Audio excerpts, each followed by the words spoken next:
Swim Things in Blue Springs, your one-stop shop for all things swim. Pools, spas, patio furniture, swimwear, and accessories. Visit them in Blue Springs or at www.swimthings.com.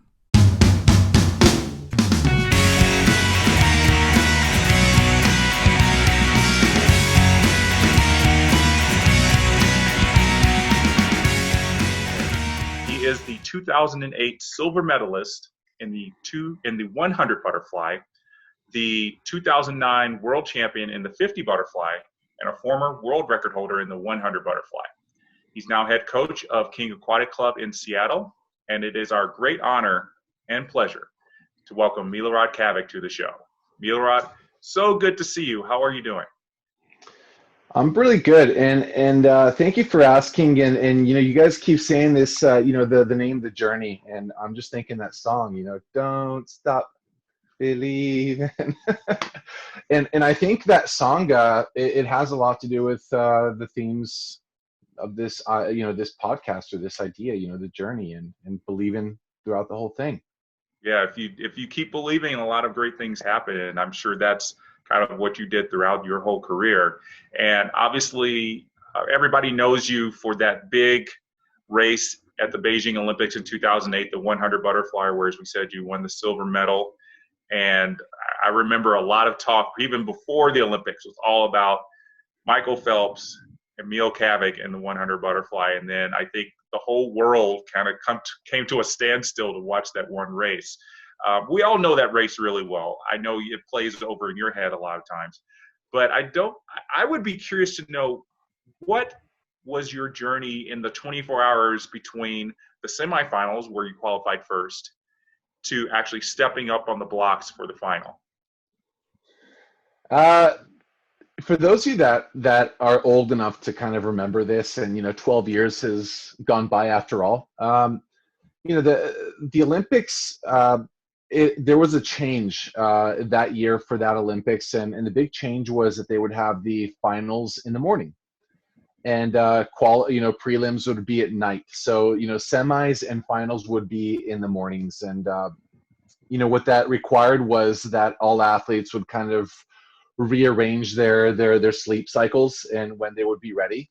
So for me, going into the finals, the big change in what it was like was I knew that going up to that race, I would have to wake up extra early that morning, just to physiologically activate myself, just so that I could be my best. I specifically remember that final was set to go off at like 10:15 a.m. And it usually takes you about 3 hours from the moment that you take a cold shower, or you take that coffee or whatever it is that you do to wake up. But it usually takes about 3 hours for your body to totally wake up. But that morning, I woke up at 4 a.m. And I'm not sure if it was the anxiety of the race, or just me needing to be extra ready. And I think the mindset of that was, we all usually feel much better at night for night finals. Well, what is it that I can do to wake myself up in time to get ready for that race? So I remember waking up that morning, and I think I played one of two films. One was Cool Runnings, and the other one was Without Limits, the movie and life of Stephen Prefontaine, who was actually my philosophical inspiration. So I can't remember which one of those it was, but I know that I woke up. I did like 25 jumping jacks as soon as I woke up, just to get myself active. And then I might have taken a shower, and then I came back and just watched a movie, something to kind of build me up. And that's how that day started. So yeah, I can kind of walk you through everything after that, or we can kind of skip to the race. All right, so let's talk about the race. And one thing I've always been excited and really wanted to ask you is not necessarily second by second of the race, but it's kind of a two-part question. How much were you aware of the crowd noise, and how much were you aware of the 7 other men in the pool, particularly Michael Phelps, during the race? It's a really, really good question.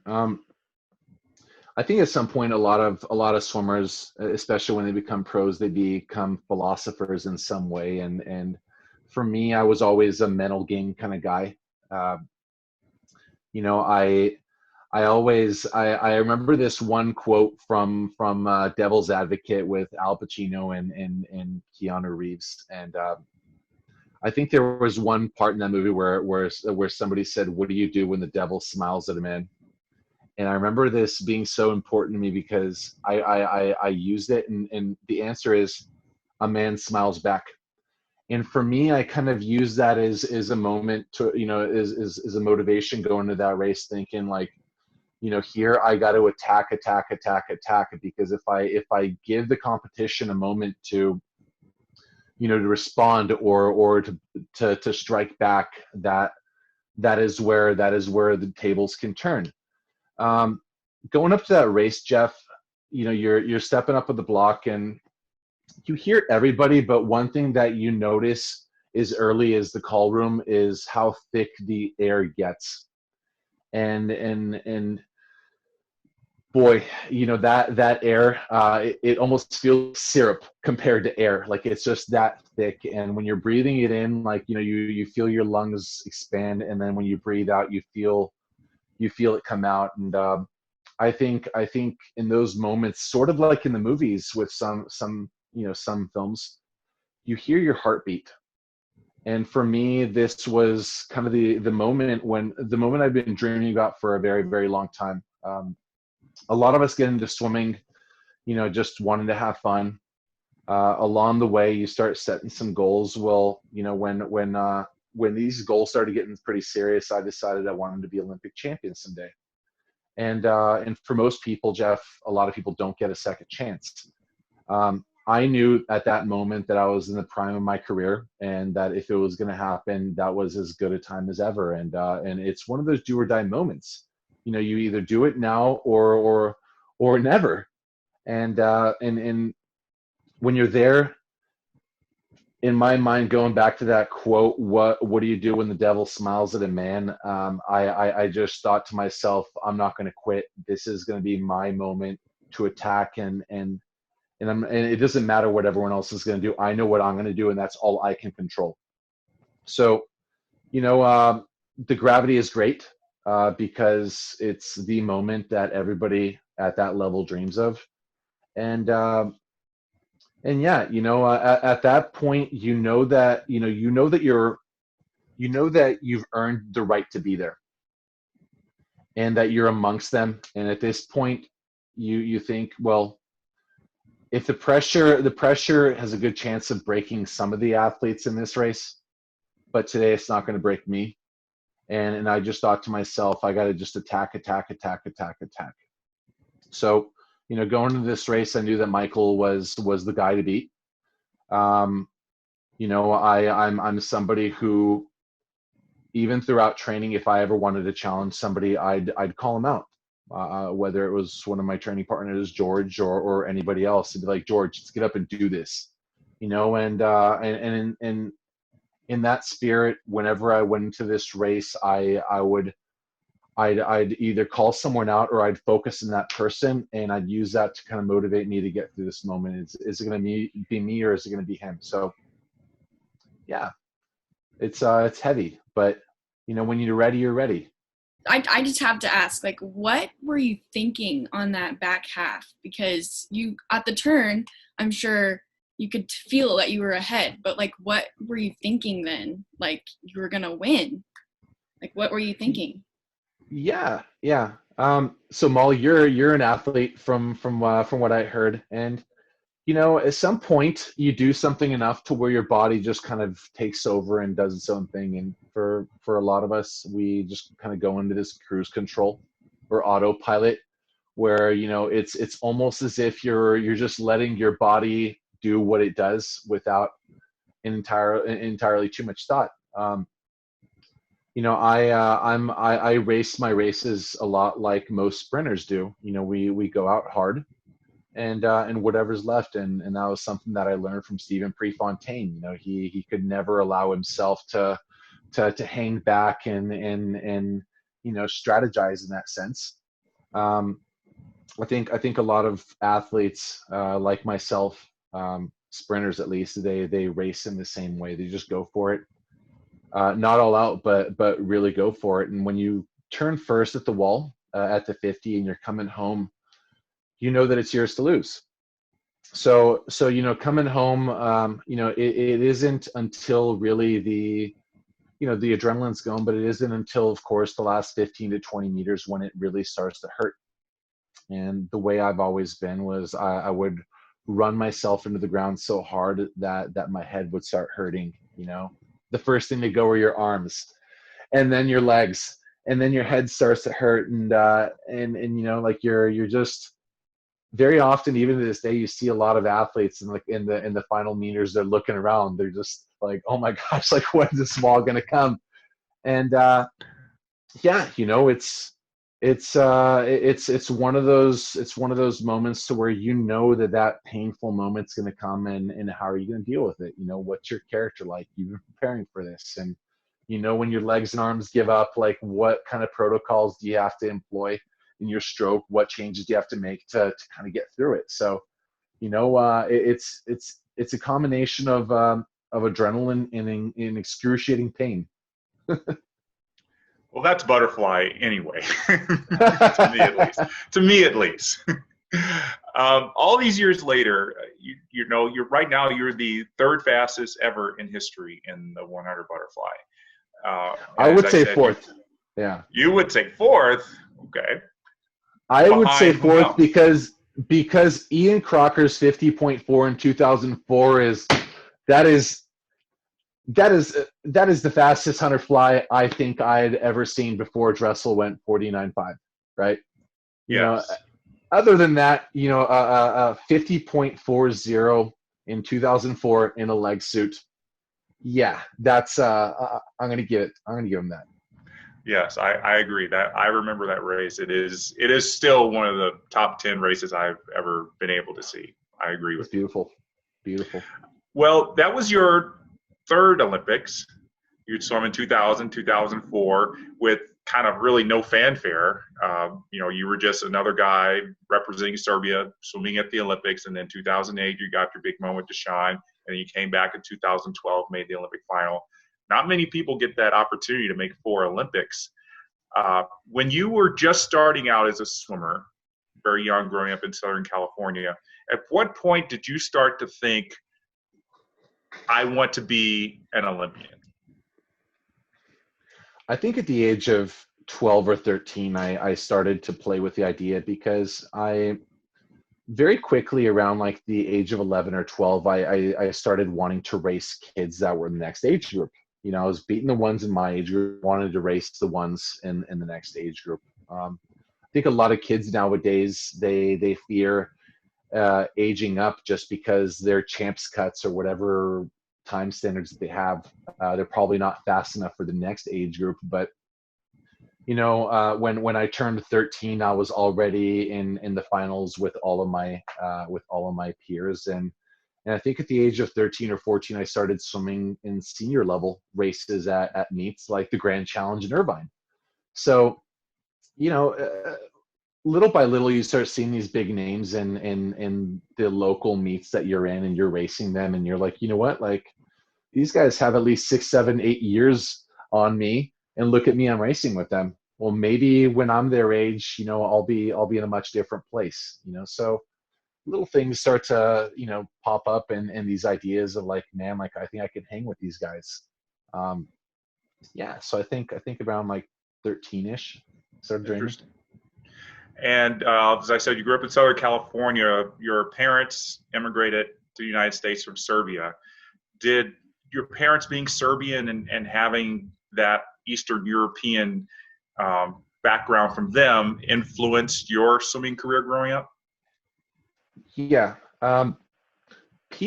People that came from Eastern Europe, many of them come from communist countries. And Yugoslavia is what Serbia once was before the war. Yugoslavia was actually a socialist country with a dictator, and growing up in those surroundings and in much different surroundings, they immigrated to the States, and of course, the way they thought and the way they viewed the world was much different than American people. So, and as such, being raised, my brother and I definitely had it a whole lot different. Not to knock on kids nowadays, but we didn't get anything in our lives. Like everything had to be earned. And I just remembered that, when we didn't do well, all that was measured was medals and our results. And for us, to kind of blow past just kind of my early childhood, I mean, it comes to the point to where, I went to the Olympic final or the semifinals in 2004 at the age of 20. And my suit opened up. We had the body suits, and my suit opened up at the 50-meter mark. My turn, this water went in my suit, and I went from first to last in the best part of my race, which is underwater. So everyone knew that there was something wrong, but I ended up being 10th overall after those semis. And I remember my father, he didn't talk to me for about 4 months. Just disappointment. He was disappointed that it disappointed in me that I blew it. And growing up with this Eastern European background, my experience was different than a lot of kids was I never got coddled, or I never got hugged, or I never got anything. I always got the truth. You either screwed this up or you blew it, or you're not my son. And it's a very, very hard psychological way to go about in your childhood. I'll admit, like, that was one of my complexes, like growing up, like nothing was ever enough.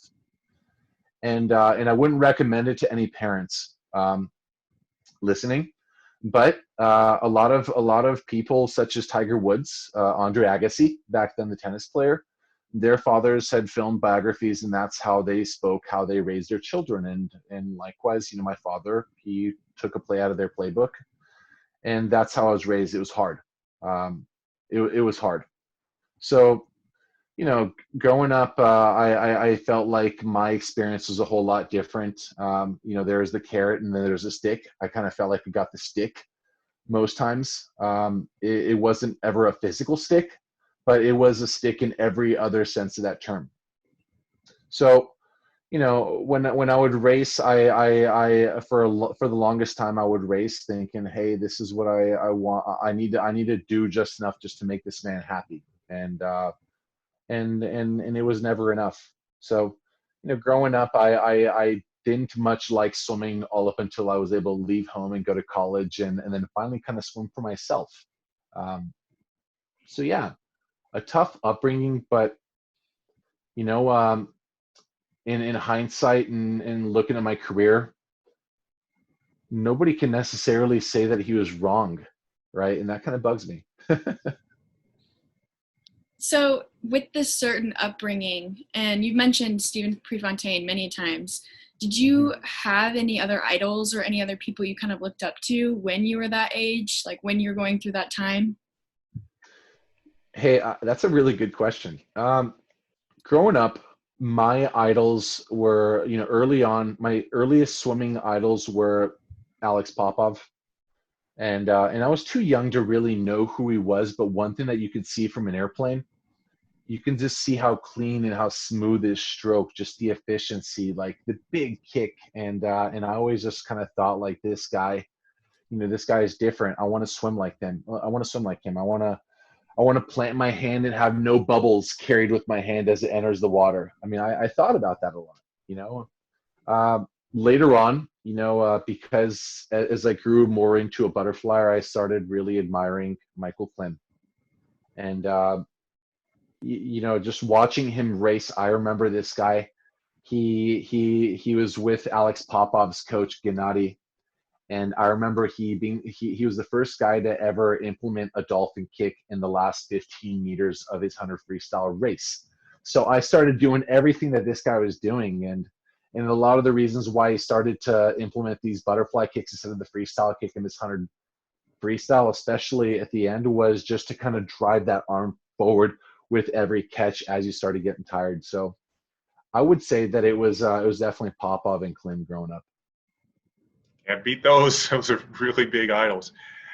But I would imagine you were idolized at some point, especially in 2002 when Swimming World Magazine named you the Boys High School Swimmer of the Year based on your amazing performances that you were doing. I remember at the time I was getting Swimming World Magazine and got the cover, and I was instantly like, who is this kid? And I read about it and was I was one of those people who was like, okay, I hope he does really well. What did it mean to you to be awarded that honor of Boys High School Swimmer of the Year? Hey, so again, just a little background. Like, I grew up within the Irvine Nova Aquatics system. You know, Dave Salo was, you know, he was the guy. He was the man. He's the man over there now. You know, after USC. But one of the coolest things about my experience as a kid was there was always a lot of high level athletes coming through our program, and one of those that were my age was Aaron Pearsall. So you know, being the same age as Aaron, or at least the same year, he's actually a year older. We were always kind of competing to see who's the alpha. You know, we swam different races, but still, you know, who was the guy making the biggest waves. And I remember being named Swimmer of the Year, and I was just like, oh, I got one on Aaron, and it was because I beat him in the 100 backstroke at the California State Championship, which is CIF. So that made him pretty upset. And I was like, hey, man, you know, hundreds are just not your bag. And he's like, yeah, but I want it to be my bag. So he made it his bag. But yeah, I loved that title, but I hated the photo. If you can ever look up the photo, type in Michael Cavic Swimming World. People call me Mike back then just because, you know, growing up, I was bullied. I had a different name. Milorad is not a common name in the United States. So I was like, you know what, let's just Americanize it and just go with Michael. But yeah, I had this chili bowl haircut, this perfect line going across my forehead with my haircut, and I was not proud of that. But yeah, other than that, you know, back then, receiving a Swimming World magazine was a pretty big deal. And then seeing your name in Swimming World that's how you kind of knew you made it. Well, as I said, you've done very well for yourself. After you retired from the sport, you pretty much almost immediately got into coaching, and you've been doing that very well for the past decade or so. You're now up in Seattle at King Aquatic. Why did you want to be a coach, and what does it mean for you now to be one of the guiding hands for the current generation of swimmers? You know, going to Cal, I studied international political economics, thinking that one day I was going to go into diplomacy. You know, while living in Serbia, it's a much different place. You know, politics are not as transparent. You think that this regime, or even American politics, isn't transparent. Well, out there, it's a whole lot harder. And injustices in, you know, it's just, you see it every day, and it bothered me. And I realized pretty quickly when I was out there that, you know, I'm not a very good liar, and I don't feel good about selling smoke. And for me, I always knew that I was going to serve people in one way or another. And, you know, I first thought, okay, well, you know, after my career, during my career, I was making some money, and after my career, I thought, well, you know what, like, I'm going to go into sales and continue making some money, because, you know, you gotta keep living the life. But when I was in it, I just didn't like who I was. I wasn't serving people. And my old boss would say I actually was serving people, but, you know, I didn't feel it. With swimming and coaching, what I realized is the beauty of coaching people, of, you know, seeing them through a path that I've already been through. I know the ins and outs of that path. I know what it feels like to go to your age group, you know, championship. I know what it's like every single step of the way. And for me, when I close my eyes and I see and I see myself helping somebody on their path and toward their dreams, I just feel really, really good. And and seeing them accomplish something that they weren't able to accomplish before, you would kind of help them along. It's very, very gratifying. So as a coach, I get to stay in the sport, but I can still, in some odd way, not that I miss my career, but in some way I kind of experience the race through them. I see them and I think to myself, well, if I had their skill set, their characteristics, what would I have done? And that's probably the wrong way to think about it, because not everybody thinks like myself, but it's still very much a game. And because I know all the hoops and holes that lay ahead, I'm excited to serve them and to help them along. So the ultimate goal for most swimmers, if not all of swimmers, is to go to the Olympics. And you've been there and you've done that. Now you're coaching. So how have those experiences of you competing at the highest level, how has that transformed or kind of influenced the methods and ways that you teach and coach your swimmers now? Molly, that I was knocked a couple of times by some parents that believed that I was coaching and I coached in the style to prepare people for that ultimate goal, which you kind of talk about, which is going to the Olympics. When I look at things in hindsight, like a buddy of mine that I swam with, he was inducted to his country's Hall of Fame, and basically what he says is people, they look at these careers and they think that it was glorious, when in reality it was just getting beat up day in and day out toward this goal, right?